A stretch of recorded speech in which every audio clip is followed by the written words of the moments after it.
So, what do you say gives you inspiration on your sets? On my sets? When you create sets?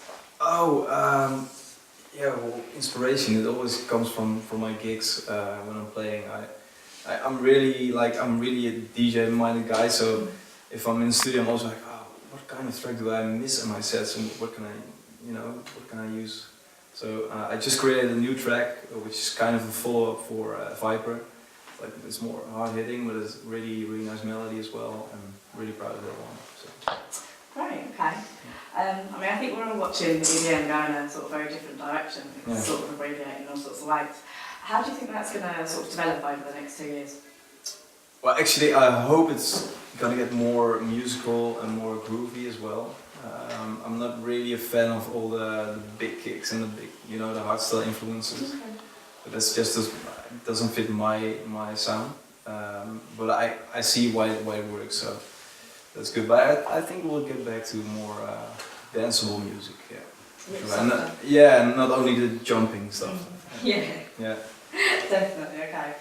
I mean, just go back to the start. How did you get back into DJing? Yeah, well, basically I started 10 years ago in a local bar back in Breda, my hometown, playing all kinds of music.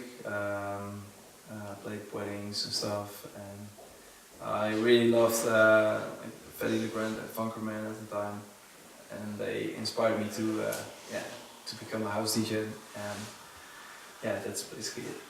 Okay. I mean, obviously, when you first started out, who would you say was your sort of idol? My idol? Well, Freddy Legrand.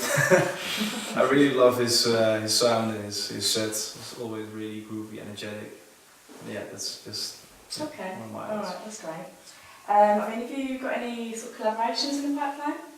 Yeah, well, first of all, I'm focusing on more original tracks by myself. I got a collaboration with new talented guys from Italy called American Fremont, which is really cool. I'm doing a collab with Shermanology as well. Got a great vocal. I'm working with that one, so yeah. Okay, a lot of new Dannic tracks coming up. Okay. Yeah. Brilliant. Okay. I mean, are there any festival events that you're looking forward to? Yeah, for sure. Well, I just announced that I'm playing Ultra this year. Which is a dream come true for me, because I did like Miami for 2 years in a row now, but always like seeing the pool parties and seeing all the big DJs playing Ultra, and now it's my turn to to get in there and do a 6 set. There you go. It's your time to shine. Yeah, exactly. Brilliant. Okay. I mean, do you find English crowds any different from sort of any other sort of country that you've played in? Well, every country has its own crowds, and that's what keeps it interesting for me. And the English are, I don't know, they're so into this music, and I love playing like really English kind of bootlegs or stuff. Like, I mean, it always works. Like the remix I did for Example, with Hardwell, of course, always works really good, and everybody's singing along. I love that to play in English. Okay, great. Yeah. And have you and Hardwell got anything in the pipeline for this year? Maybe. Yeah, we're working on something, but he's a really hectic schedule, and myself, of course, I'm really busy, so trying. But we have something. Yeah, we have like a sketch.